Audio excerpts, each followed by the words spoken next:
Nouveau rendez-vous avec votre émission de l'actualité sportive Multisport 24. Bienvenue à tous. Ce soir, nous allons consacrer une large page au football féminin avec la création de la Ligue nationale de football. Avec moi pour en parler sur ce plateau, je reçois M. Jean-Christophe Onyan. Il est chargé d'études au ministère gabonais des Sports. À ses côtés, Ronan Vono du service sport de notre rédaction. Messieurs, bienvenue sur ce plateau. Merci. Merci également. On va parler du foot. Encore du foot et toujours du foot, mais cette fois au féminin. C'est vrai qu'on est à la Copa qui a démarré avec l'Euro, mais nous parlons du foot féminin dans cette première partie. Qu'est-ce que ça vous dit déjà, René, quand on parle de football féminin? Est-ce que ça veut dire que, parce que les lignes sont en train de bouger au niveau national, par exemple? Oui, parce que maintenant on a ce beau cœur-là de se dire qu'enfin, on aura peut-être une structure consacrée exclusivement au football féminin, donc la Ligue nationale de football féminin. Il faut dire que lors des assises d'Angonje, au nord de Libreville, la capitale gabonaise, cette commission-là consacrée à la promotion du football féminin avait proposé que l'on mette en place une ligue dédiée exclusivement aux femmes. Et ces recommandations-là font donc partie des conclusions du rapport final de ces assises d'Angonje. Bon, avant de rentrer dans le vif du sujet, vous l'avez déjà dit, Ronan Vono, on se souvient que du 10 au 22 mai dernier, il y avait eu les assises du championnat national de football. Et justement là, on avait parlé de la création de cette ligue. On regarde ce reportage et puis on se retrouve juste derrière.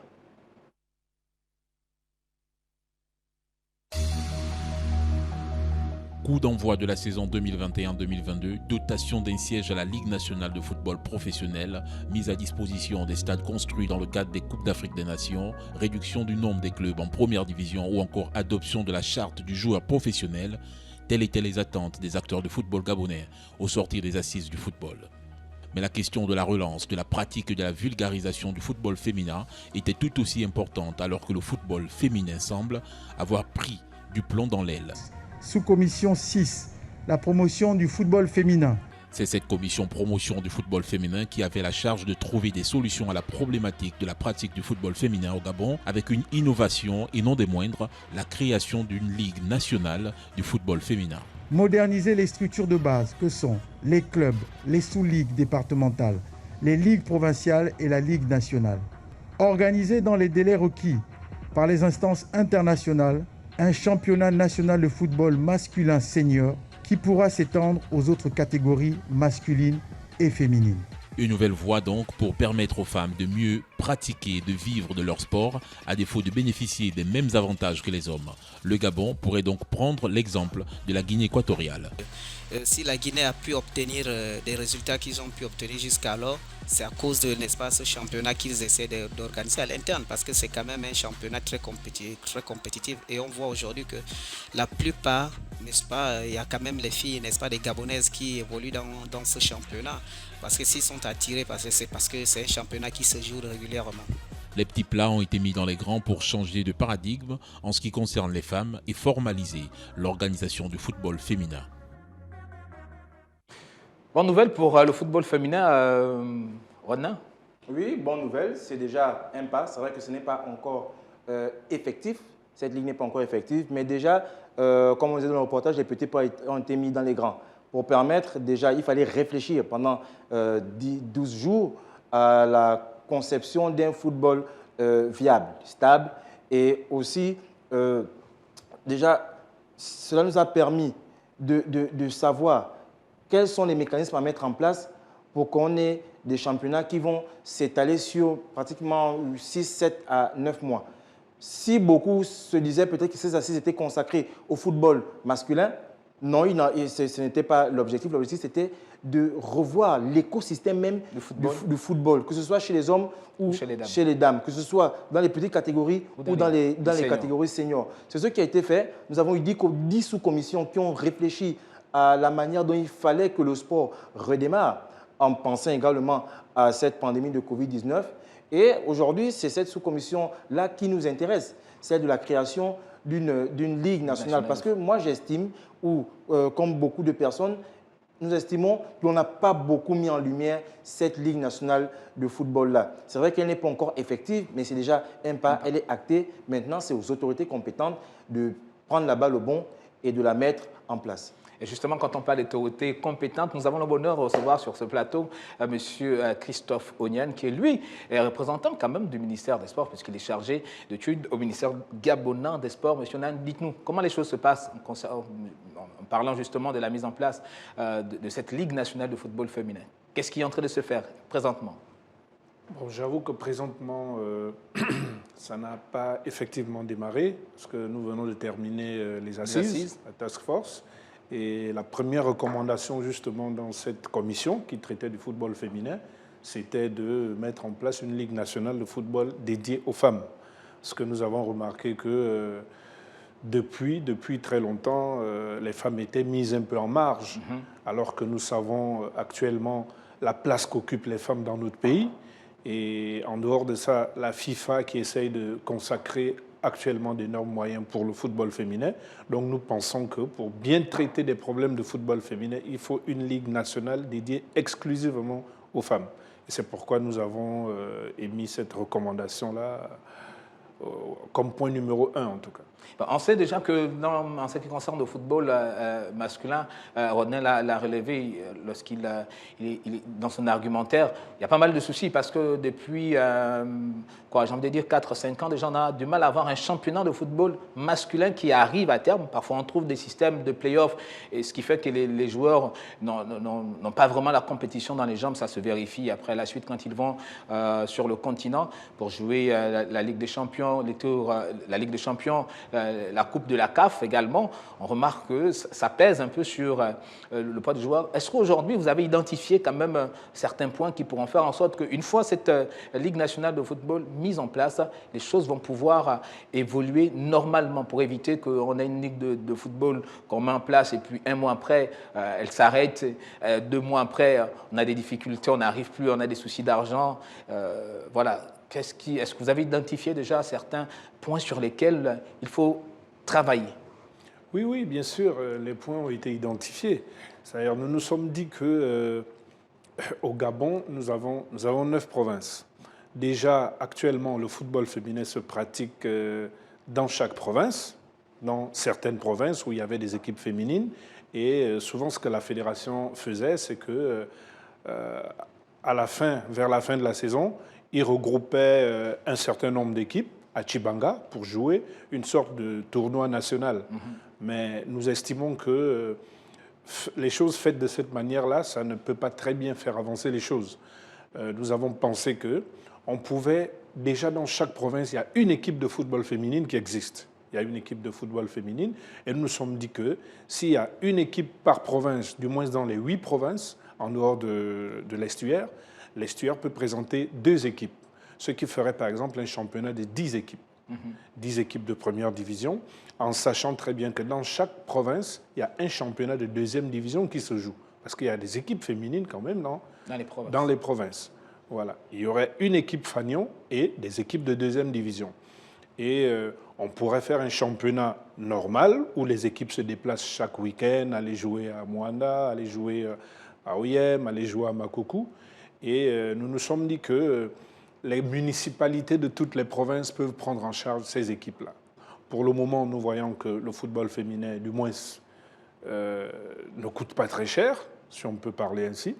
Et nous nous sommes dit que chaque mairie centrale de chaque province peut prendre en charge l'équipe de première division.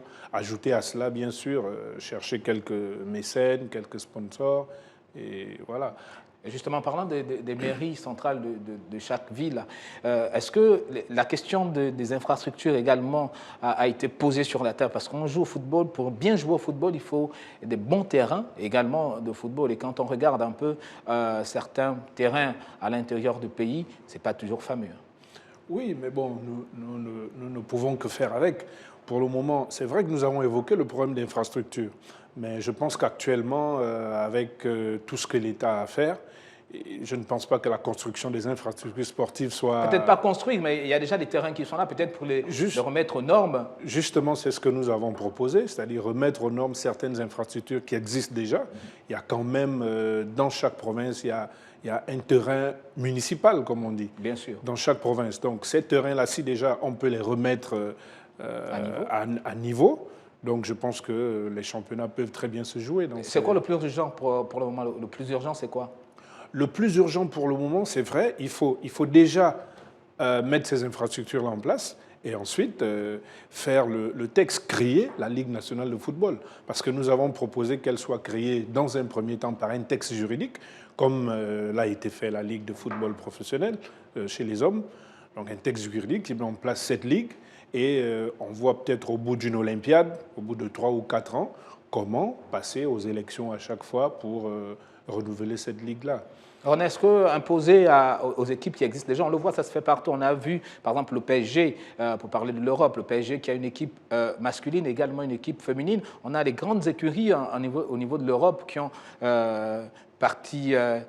qui ont des équipes masculines et une équipe féminine. Est-ce que c'est peut-être pas aussi d'imposer ça dans la moindre mesure aux équipes Fagnon qui existent déjà? Je parle bien des équipes masculines. Mais dans une moindre mesure, la FIFA l'impose. C'est vrai que le dire comme ça, c'est peut-être un trop gros mot.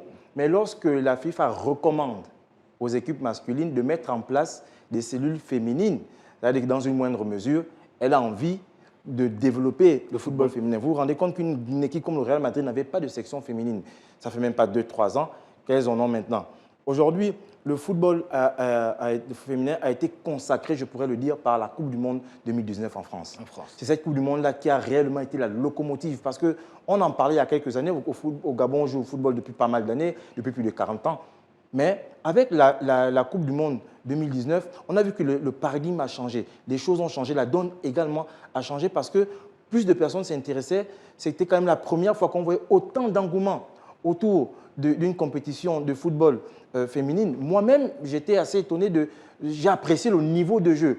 Lorsque vous avez des équipes, par exemple, des équipes féminines comme l'Olympique lyonnais, qui a gagné 14 fois d'affilée le championnat de France, qui a gagné 4 fois la Ligue des champions et qui a certains mécènes, des sponsors, des personnes à titre privé qui veulent désormais investir dans le football féminin, ça montre que l'on a passé un cap. Et il faut dire que les joueurs américains, par exemple, qui ont gagné la Coupe du Monde, c'était plein du problème, par exemple, des salaires. Donc, vous voyez qu'aux États-Unis, on va maintenant dans la régularisation des salaires entre les hommes et les femmes. La FIFA a même décidé de doubler les subventions liées au football féminin. Donc, ça montre qu'il y a un combat qui est fait. Mais ce combat aussi, au niveau micro, doit se faire dans les États. C'est que c'est chaque État qui doit promouvoir le football féminin.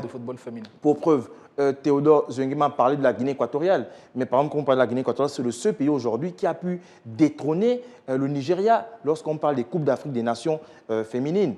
Donc, il y a un travail qui a été fait. Pourquoi on ne peut pas le faire ailleurs? Le Ghana est en train de prendre de l'ascendant.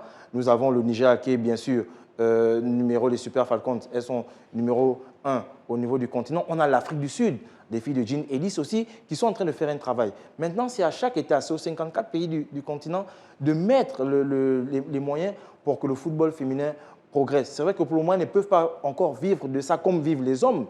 Ce serait quand même délicat aujourd'hui de voir une femme gagner 1 million de Mais pourquoi francs. On a justement, non, après, les femmes se plaignent.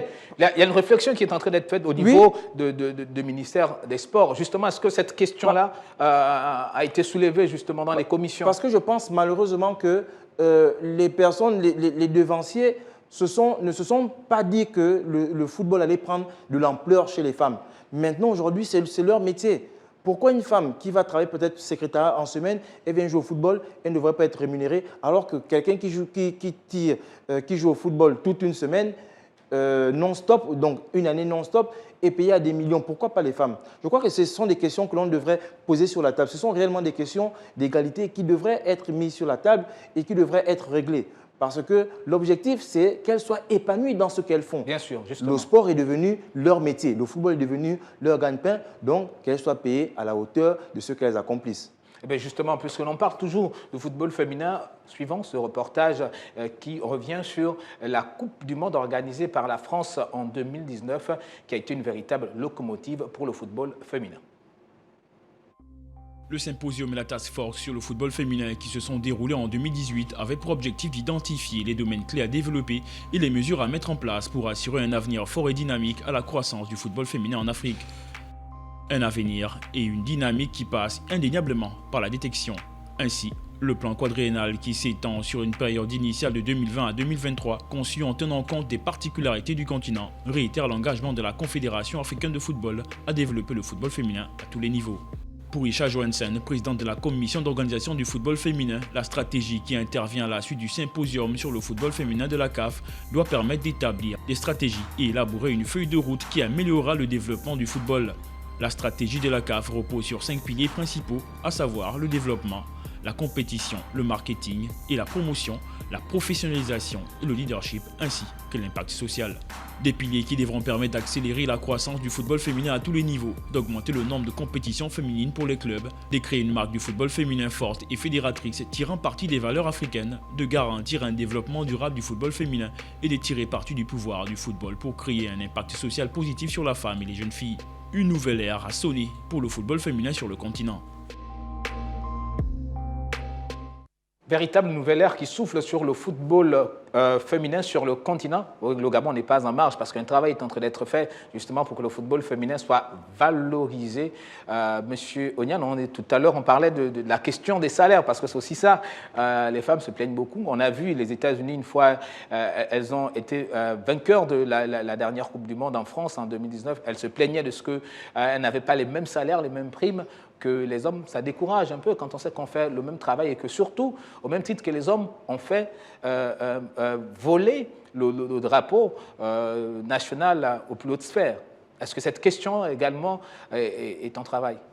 Bien sûr, cette question a été traitée pendant la task force, dans notre commission qui traitait du football féminin. On a vu que si chez les hommes, on peut gagner de l'argent pour vivre de ce qu'on fait, c'est que chez les femmes également, parce qu'il y a beaucoup de jeunes filles qui aimeraient vraiment faire du professionnalisme dans le football. Actuellement, par exemple, nous avons une dizaine de filles qui évoluent à l'étranger, en Europe et dans d'autres pays africains, des Gabonaises. Il y a même une qui est d'ailleurs la capitaine de l'équipe nationale des Panthères. Elle est capitaine dans son équipe en France, de 2e division. Donc vous voyez que ça prouve que les femmes aussi ont besoin des mêmes moyens que les hommes pour parvenir à leur fin. Justement, parce qu'on parle de l'équipe féminine des États-Unis. On sait que l'équipe masculine américaine n'a jamais remporté une Coupe du Monde, mais l'équipe féminine l'a fait. C'est pour le bonheur du pays.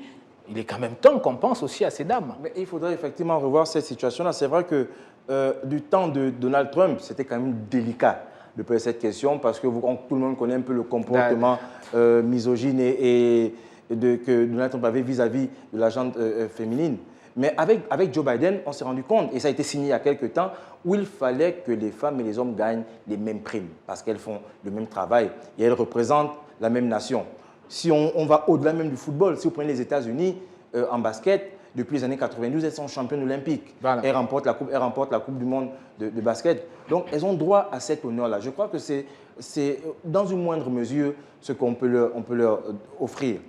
Elles ne mendient pas en vérité. Il ne faudrait pas que l'on pense que si cette dame-là réclame des salaires à hauteur des hommes ou bien des primes à hauteur des hommes pour ce qui est des équipes nationales, elles ne mendient pas.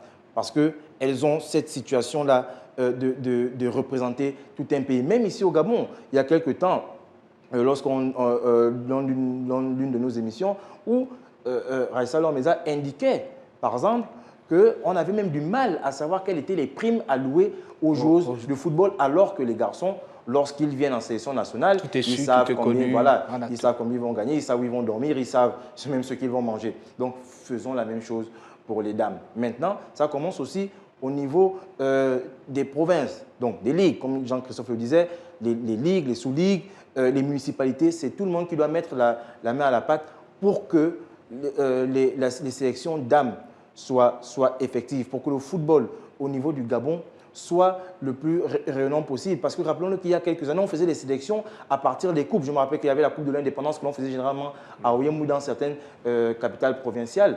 Mais il ne faut plus le faire. Maintenant, il faut un championnat qui s'étale sur 5, 6, 7, 8 mois. pour permettre aux filles d'être en jambes. Ça va éviter les débats que l'on a eu, par exemple, en France, avec des scores fleuves comme des 10-0.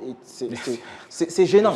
C'est gênant. Mais je vois qu'avec ces assises-là, il y a eu le ministère des Sports, il y a eu les acteurs du football féminin, il y a eu la fédération, il y a même eu la LINAF, parce que lorsqu'on parle de Ligue nationale de football féminin, ça montre qu'il y aura, c'est un détachement technique de la fédération. Maintenant, il faut mettre les moyens et il faut déjà suivre le dossier pour que d'ici la saison 2021-2022, on l'espère, le championnat féminin redémarre. Mais avant, il faudrait déjà toiletter l'écosystème, l'environnement du football pour que ces filles-là soient épanouies. En parlant de toilettage, Rodney Vono a émis le souhait que dès 2021-2022, on puisse voir un championnat de football féminin qui se déroule dans les meilleures conditions. Ça fait pratiquement un mois, les assises sont terminées. Nous sommes encore en train de réfléchir comment il faut mettre en place cette Ligue nationale de football.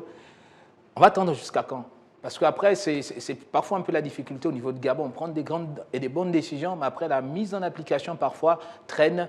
Et ce sont des filles qui, davantage, vont continuer à traîner le pas. Et d'autres qui étaient, et pourtant talentueuses, vont devoir retourner à faire d'autres choses alors qu'elles pouvaient servir et vivre de leur talent.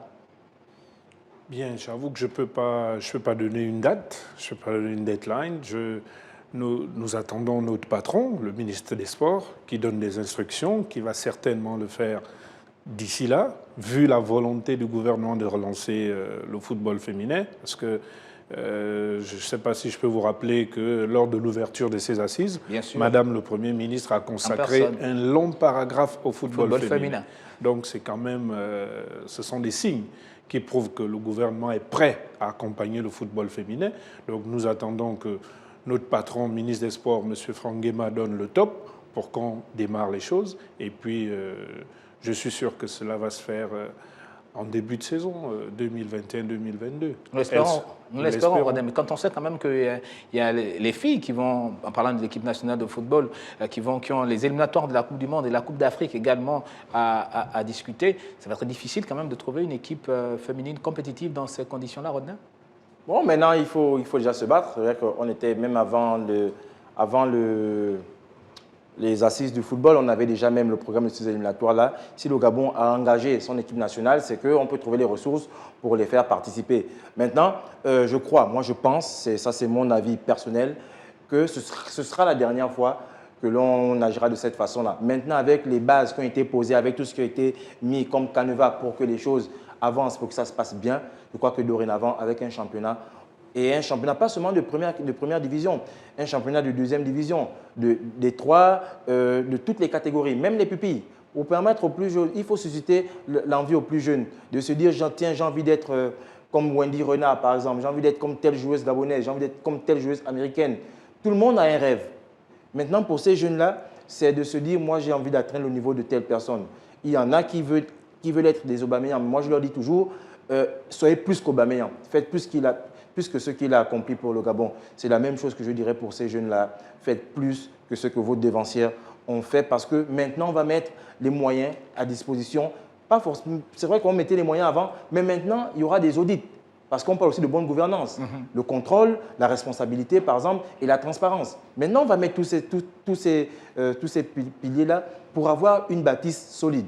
Jean-Christophe, peut-être parce que nous sommes en train de terminer cette première partie de l'émission Multisport 24, nous dire jusqu'où la réflexion de la mise en place de cette ligue est poussée. Quand je parle de réflexion, est-ce que, René venait de le dire, est-ce qu'on va, pour le moment, on regarde juste la catégorie senior, on pense également à la formation, non seulement des joueurs, mais également de l'encadrement technique, la formation des formateurs. Est-ce que là aussi la réflexion est poussée jusque-là? Bien sûr, la réflexion a été poussée jusqu'aux petites catégories, vu que nous avons proposé un certain nombre de partenariats entre la fédération ou le ministère des Sports avec les établissements scolaires, en proposant que chaque établissement scolaire puisse disposer d'une équipe féminine de football. Donc ça rentre déjà dans le cadre de la formation. Maintenant, pour ce qui est de la formation des formateurs, la FEGAFOOT fait beaucoup de stages. Grâce à la FIFA, la FEGAFOOT organise beaucoup de stages en faveur du football féminin. Donc nous espérons que ces stages vont toujours exister et qu'ils vont être multipliés pour que nous ayons beaucoup plus de femmes formées pour le football féminin. Merci, monsieur. Je rappelle que nous étions avec Ron Novono, journaliste sportif à Gabon 24, et monsieur Jean-Christophe Onian. Il est chargé d'études au ministère gabonais des Sports. C'est la fin de cette première partie. On marque juste une petite pause et on se retrouve juste derrière. Ciao, ciao.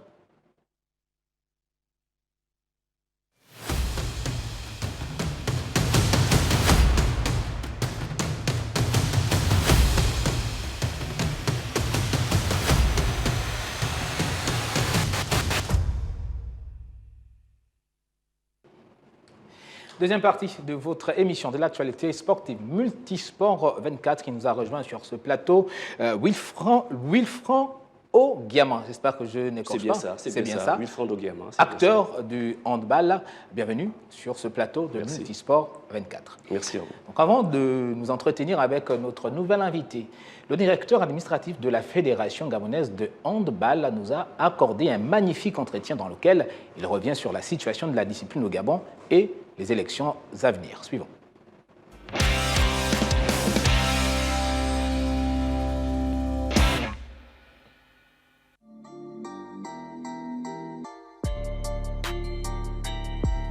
Nous avons reçu un courrier du ministre des Sports qui date de 2019, août, je crois. Et à cette période, nous étions en train de préparer la sélection nationale qui allait en compétition pour janvier 2020. Nous avons dû d'abord s'occuper de ce problème avant de donner la réponse au ministre, puisque au début, nous savions que la fédération actuelle a été élue le 16 janvier 2016, le 16 décembre 2016, et qu'à l'Assemblée générale de la fédération devait se tenir le 16 décembre 2020. Et ensuite, on rentre de la compétition. Nous nous sommes adressés au club pour ouverture de la saison 2020. À cette occasion, nous leur avons écrit en nota bene de la lettre que c'est une année charnière. La Fédération gabonaise de handball devait tenir son assemblée générale le 16 décembre 2020 et que les gens devaient renouveler leur licence, leur agrément pour pouvoir passer à l'assemblée générale. Malheureusement, jusqu'à ce que le ministère nous adresse une correspondance pour dire que c'est une pandémie sur le plan mondial, qu'on devait arrêter complètement nos activités.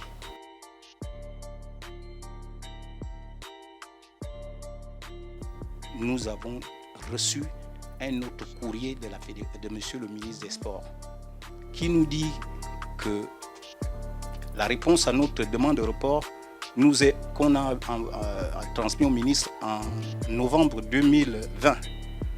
La réponse nous est parvenue le 17 mars 2021, où le ministre nous écrivait pour dire que nous devons tenir notre assemblée générale le 31 mars 2021. Mais il y ajoute dans le strict respect des dispositions relatives. Il y a beaucoup de dispositions. Nous avons reçu un courrier du ministère qui nous donne la procédure pour le renouvellement des comités. Et nous avons la Confédération africaine de handball qui nous dit de les aviser 3 mois avant la tenue de l'Assemblée générale. Nous avons adressé une correspondance pour dire au ministre, nous ne pouvions pas tenir la date du 31 par respect pour ce qu'il a ajouté dans les dispositions relatives. Voilà ce que dit. Et nous avons fait un chronogramme. Telle ligue fait l'assemblée telle date, telle ligue fait l'assemblée à telle date. L'assemblée générale de la fédération l'a fixée en juin 2019 parce qu'il fallait respecter les 3 mois exigés par la Confédération africaine de handball. Ces courriers sont avec les ligues, mais nous ne nous adressons pas directement aux clubs, nous nous adressons aux ligues qui gèrent les clubs.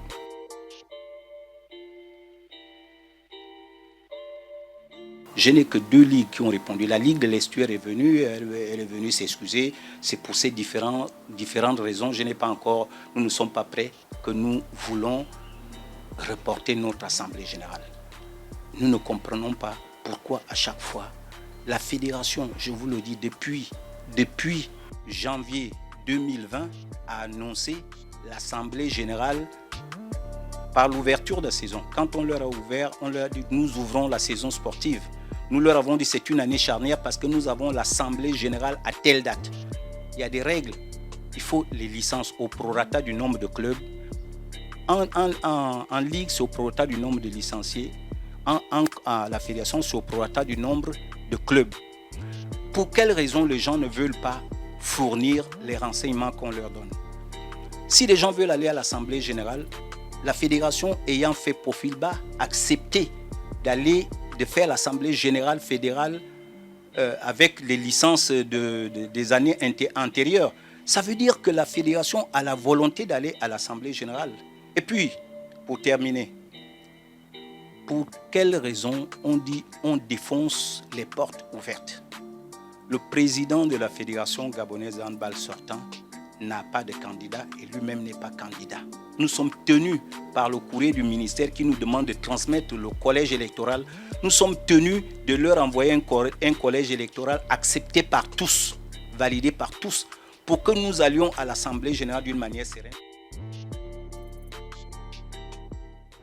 Voilà, magnifique entretien que nous a accordé le secrétaire administratif de la Fédération gabonaise de handball. On revient sur ce plateau avec vous, messieurs Wilfran, c'est ça? Wilfran. C'est quoi l'anecdote du prénom?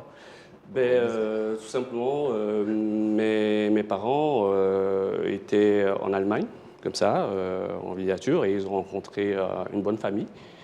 Et voilà, maman étant enceinte, voilà, comme on dit, votre fils doit désormais, votre fils s'appellera Wilfran. C'est comme ça, je me prénomme Wilfran. De toute façon, nous sommes tout heureux de vous avoir sur ce plateau. Monsieur Ogiama, dites-nous, venez de suivre avec nous cet entretien que nous a accordé le directeur administratif de la Fédération gabonaise de handball. Déjà, votre appréciation par rapport à tout ce qui s'est dit. Bon, il y a un certain nombre de contresens, de contre-vérités dans ce que venait de relever monsieur le directeur administratif, actuellement secrétaire général aussi de la Fédération. Mais j'aurais bien voulu, avant que de rentriez, ou bien que par exemple, que vous disiez où était le secrétaire général qui devait plutôt répondre à cette interview que le directeur administratif, qui n'a que de voix consultative au niveau du bureau fédéral. D'accord.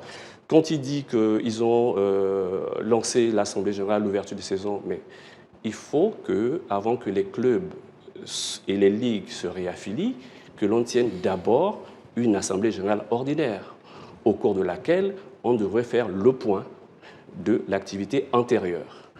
Après cette Assemblée générale, si vous avez les quitus, ce bureau continue.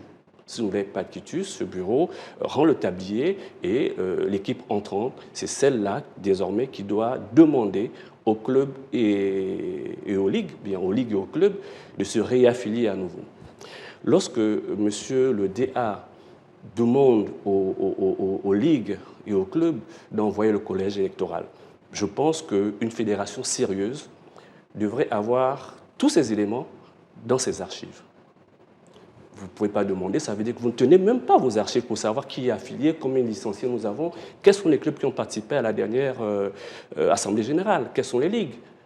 Vous comprenez, chers amis, que nous sommes aujourd'hui face à une fédération qui est aux abois et qui ne sait pas sur quel pied danser actuellement. Est-ce qu'il faut qu'on craigne pour les élections futures?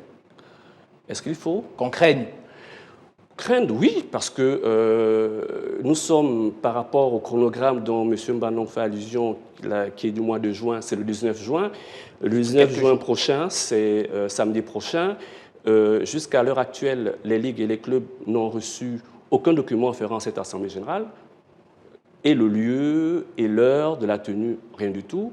Il est stipulé dans nos règlements intérieurs que les ligues et les clubs devaient recevoir les documents afférents à l'Assemblée générale et l'ordre du jour de l'Assemblée générale 2 semaines au moins avant.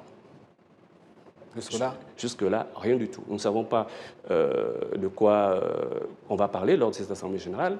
Nous n'avons pas la confirmation du collège électoral. Si c'est une fédération sérieuse, c'est elle qui impulse la dynamique en disant « voici mon collège électoral ». Et pour la petite histoire, le collège électoral devait être constitué des clubs et des ligues ayant participé à la dernière compétition fédérale en 2018. Jusque-là. Jusque-là, rien. Oui, Rodney. Alors, Gaël, il y a quand même un fait, Wilfranc, qui est assez évocateur. C'est qu'aujourd'hui, on a un directeur administratif qui est nommé SG. Alors que je crois que le secrétaire général, il est colistier, il est dans la liste lors d'une élection, d'une assemblée générale élective. Mais est-ce qu'on n'est pas là à compte courant des textes, par exemple? Vous le dites bien, monsieur le DA est nommé par décret ministériel, comme est nommé le directeur technique national. À cet effet, c'est un autre décret qui devrait plutôt l'enlever, bien le confirmer.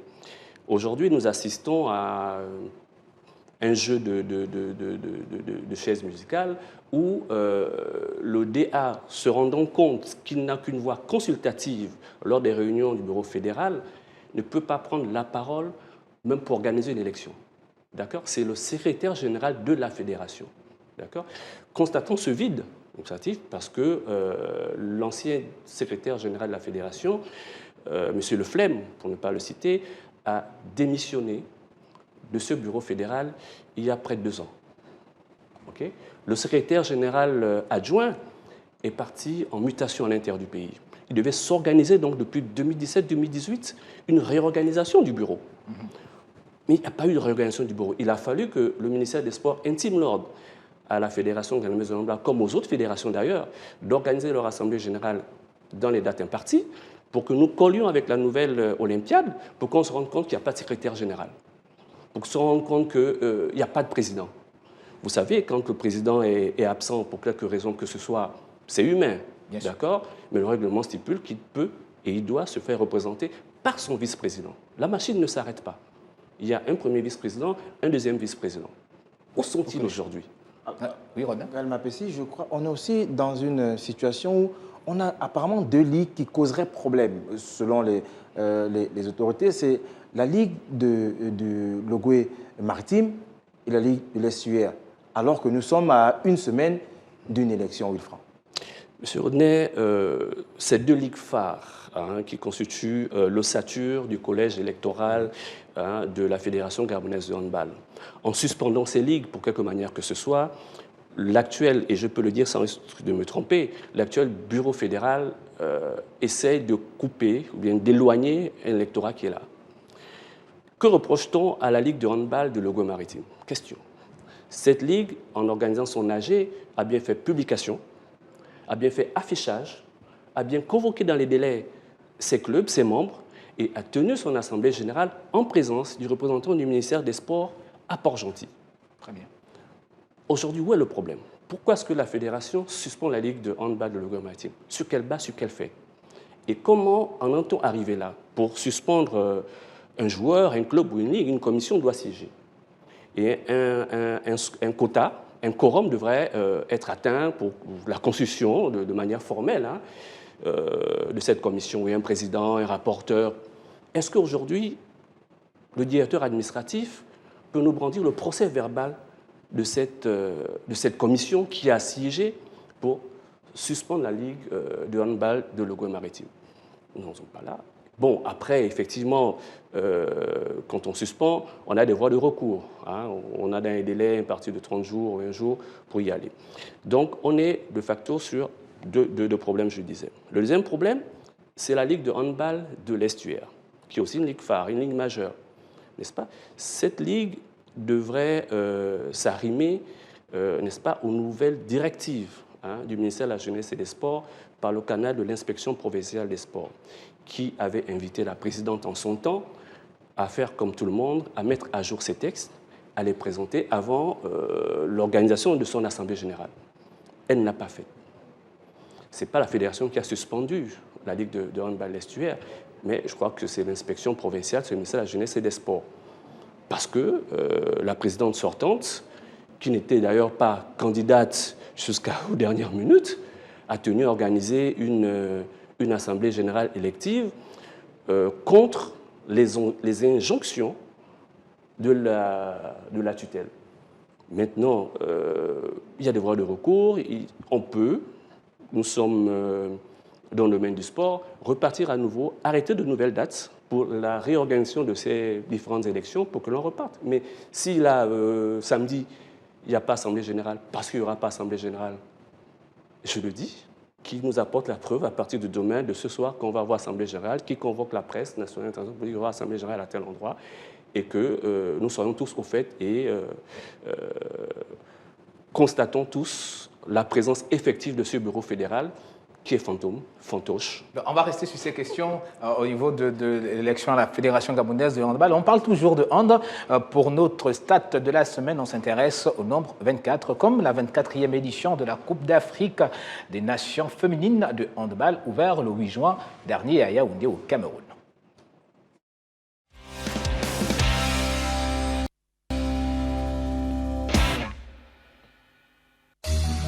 Depuis le 8 juin dernier, les meilleures nations du continent s'affrontent au Cameroun lors de la 24e édition de la Coupe d'Afrique des Nations seniors dames de handball.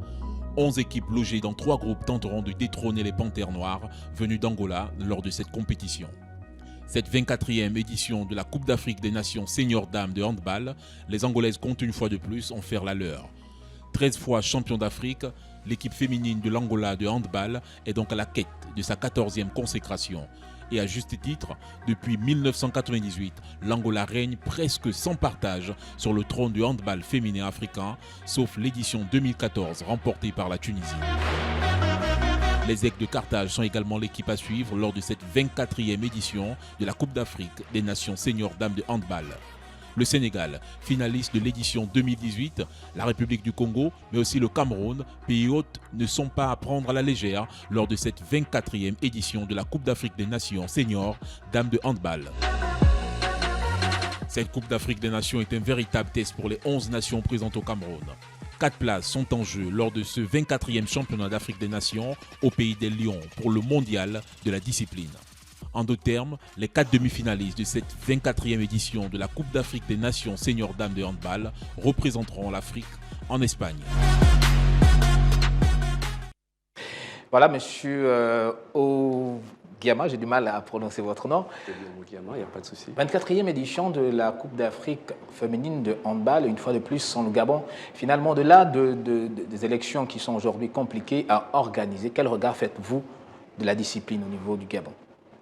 La discipline se meurt du fait de l'incompétence, et je pèse mes mots, du fait de l'incompétence de l'actuel bureau fédéral. Parce que nous avions eu le privilège et l'honneur d'abriter en 2018 une CAN masculine, d'accord, qui s'est bien déroulée sur le plan technique et organisationnel, tout ce que vous voulez. Malheureusement, nous n'avons pas ressenti au sortir de cette CAN quelles étaient les retombées. D'abord, on n'a pas fait de bilan. Vous savez, lorsqu'on organise une CAN sur le plan marketing, sur le plan commercial, sur tous les plans, on devrait au moins nous dire voici ce qui a été fait, voici ce que nous avons reçu, voici où nous en sommes. L'impulsion au sortir de cette CAN, je me souviens, j'étais au gymnase Petit Paris, les Gabonais étaient heureux de savoir monter aussi haut avec une bonne équipe masculine. Et si on avait une fédération qui aurait travaillé, on aurait mis les chantiers de la formation, du développement du handball féminin pour que nous soyons présents chez les frères, là, à côté, au Cameroun. Ça ne nous aurait pas coûté des yeux de la tête sur le plan financier. C'est la preuve à suffisance que rien ne marche dans cette fédération. C'est la preuve à suffisance qu'on n'a pas eu le temps nécessaire, la vision de développer le handball, que ce soit masculin, les petites catégories, aujourd'hui, de manière criarde encore, l'absence du Gabon lors de cette compétition est la preuve, je ne cesserai jamais de le répéter, que c'est une fédération incompétente. Nous avons, par ailleurs aussi, quand même, sur le plan peut-être sportif, athlétique, nous ne sommes pas présents, mais nous avons une paire arbitrale présente, féminine, présente là pour au moins sauver les meubles. Ronan Vono, c'est quand même du gâchis. À chaque fois, on revient sur cette Coupe d'Afrique des Nations organisée en 2018 par le Gabon de handball. Et ça revient à chaque fois après cette Coupe d'Afrique des Nations. Le handball, malheureusement, les dirigeants, les acteurs de cette discipline au niveau de Gabon n'ont pas suivi. Et aujourd'hui, le handball, M. Ogiama l'a rappelé, se meurt. Oui, parce qu'on se rend compte d'une chose, et c'est un peu le paradoxe que nous avons ici au Gabon, c'est qu'ailleurs, lorsqu'on organise une compétition, juste après, les effets se font ressentir. Je vous prends un exemple. La Coupe du monde de football chez les dames en football en France, juste après cette Coupe du monde-là, le nombre de licenciés a explosé. Tout le monde voulait être Wendy Renard, tout le monde voulait être Eugénie Le Semeur, parce qu'on a vu qu'il y avait de l'engouement autour. Lorsque vous allez en Guinée équatoriale, la Coupe d'Afrique 2012, co-organisée avec le Gabon, le nombre de licenciés a explosé. Vous avez remarqué même que le nombre de clubs de football féminin a même plus explosé dans la création que par rapport au nombre de clubs de football masculin. Les clubs masculins ont juste gardé leurs assises, mais il y a eu plus de clubs de football féminin. On aurait dû avoir l'impulsion avec cette Coupe d'Afrique-là, parce que c'était la première fois. Les gens qui ne connaissaient pas très bien le handball voulaient savoir quelle était cette discipline-là. Cette discipline, bien sûr, née des Allemands. Ensuite, lorsque vous avez vu du premier au dernier match, le Gabon a été éliminé en quart de finale. Mais de la première à la dernière rencontre, les gradins étaient remplis. Et l'équipe a mouillé le maillot. Le palais des sports était rempli. Il y a eu 10 équipes, le Gabon est sorti 5e. Donc, on fait partie des 5 meilleures nations africaines en 2018. À partir de là, il fallait passer la vitesse supérieure. Et la vitesse supérieure, c'était de mettre en place un championnat professionnel, c'était de mettre en place les infrastructures et tout ce qui tourne autour de l'écosystème du handball gabonais. Malheureusement, ça n'a pas été fait parce qu'il n'y a pas eu d'impulsion. Maintenant, c'est le handball qui en souffre. 24e édition de la Coupe d'Afrique des Nations au Cameroun et le Gabon... Chez le voisin, quand même. Chez le voisin. Et le Gabon ne s'y trouve pas. Pourtant, si, comme disait Wilfranc, on avait une fédération, on y serait parce que le mode de qualification... Une fédération. Bon, une fédération qui n'existe que de nom. Qui n'est pas effective. Parce que cela fait quand même un moment que l'on parle de l'absence de championnat. Vous vous rappelez qu'il y a quelques années, il y a quelques semaines, quelques mois, le président du Stade Mandi, par exemple, se plaignait du fait qu'on n'ait pas eu de compétition. Tout était arrêté. Voilà. Et si la fédération évoque la Covid-19, mais pour leur part, les clubs, les clubs et les ligues estiment que le travail n'a pas été fait. Donc aujourd'hui, c'est un combat, c'est une discussion de sourds entre les ligues, les clubs et leur fédération. Malheureusement, si les choses continuent ainsi samedi, au sortir de cette journée, qu'il y ait élection ou pas, le handball gabonais sera plus divisé que jamais. Allez, tout de suite, sans transition, le reste de l'actualité sportive, c'est tout de suite et maintenant.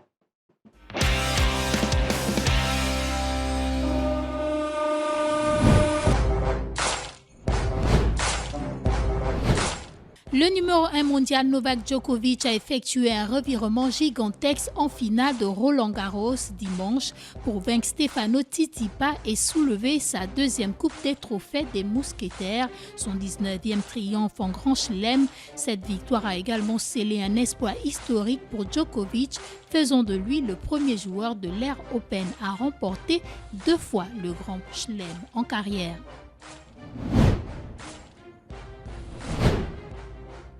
Un air de soulagement a flotté dimanche sur l'Europe du football après avoir craint le pire en voyant Eriksen s'effondrer sur la pelouse Royal Arena Royal de Copenhague.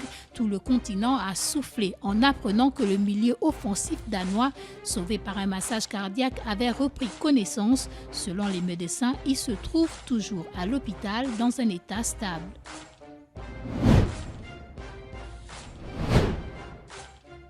C'était le grand début de la Copa América 2021. Ce dimanche, le Brésil, pays hôte, a affronté et écrasé le Venezuela 3-0 pour le compte du premier tour de la compétition continentale. L'actuel champion en titre nourrit une seule ambition, réaliser le doublé.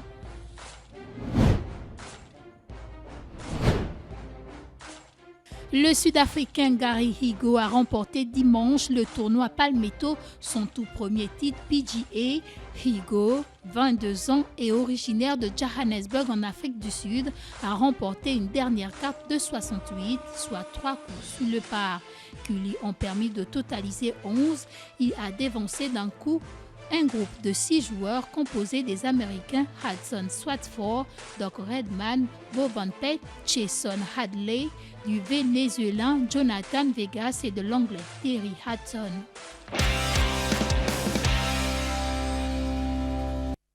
Et dans Règles de sport de cette semaine avec Andy et Sono Obian, on va apprendre plein de choses sur le lancer franc. Nous parlons bien sûr de basket.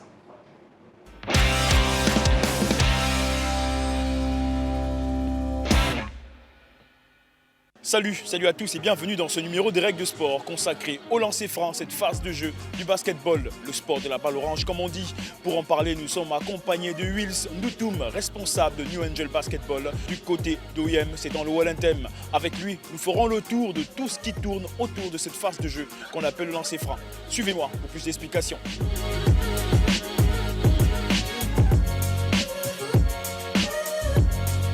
Le lancer franc, c'est un tir qui vient récompenser ou encore sanctionner une faute commise sur un adversaire qui tente un tir. Ça peut être un tir en course ou un tir arrêté. Ou encore, lorsque les deux équipes sont dans ce qu'on appelle la faute commune, la faute collective, le lancer franc également sanctionne toute faute qui peut être commise par l'une ou l'autre des équipes.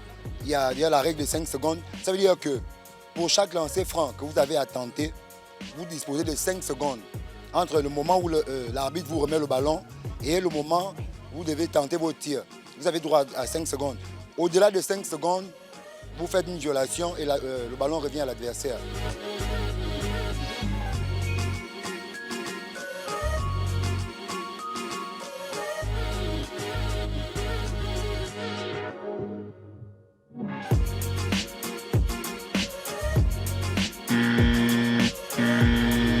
Lorsqu'on est au lancer franc, on n'a pas le droit de sauter. On peut prendre appui sur ses pieds et aller jusque sur la pointe des pieds.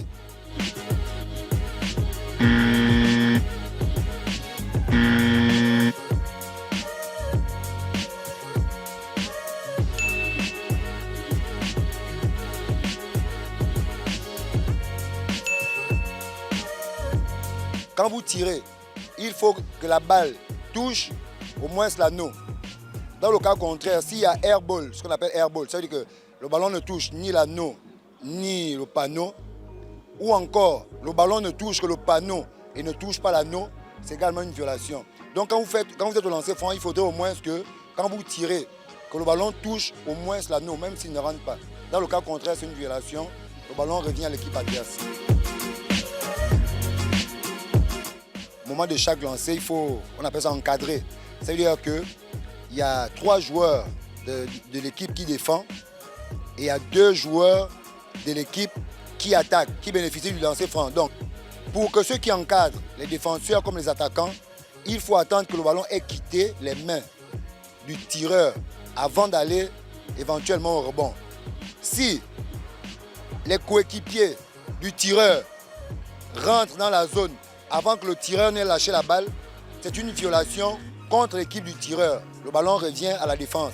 Par contre, si ce sont les défenseurs qui rentrent avant que le ballon n'ait quitté les mains du tireur, si le tireur rate, automatiquement l'arbitre demande à ce que le tireur reprenne le tir, s'il a raté bien sûr. Par contre, s'il a marqué, on considère que c'est marqué et puis le jeu continue.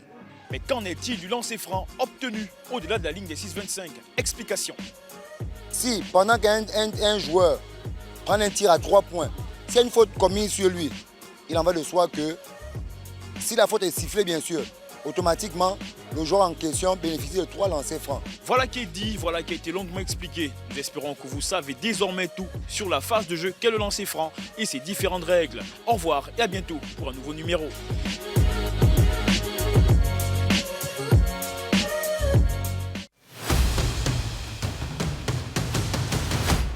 Merci Andy et Sonobi, on en sait un peu plus désormais sur le lancer franc. Monsieur Wilfranc, rapidement, en 30 secondes, si jamais il n'y avait pas d'élection le 19, que faut-il faire?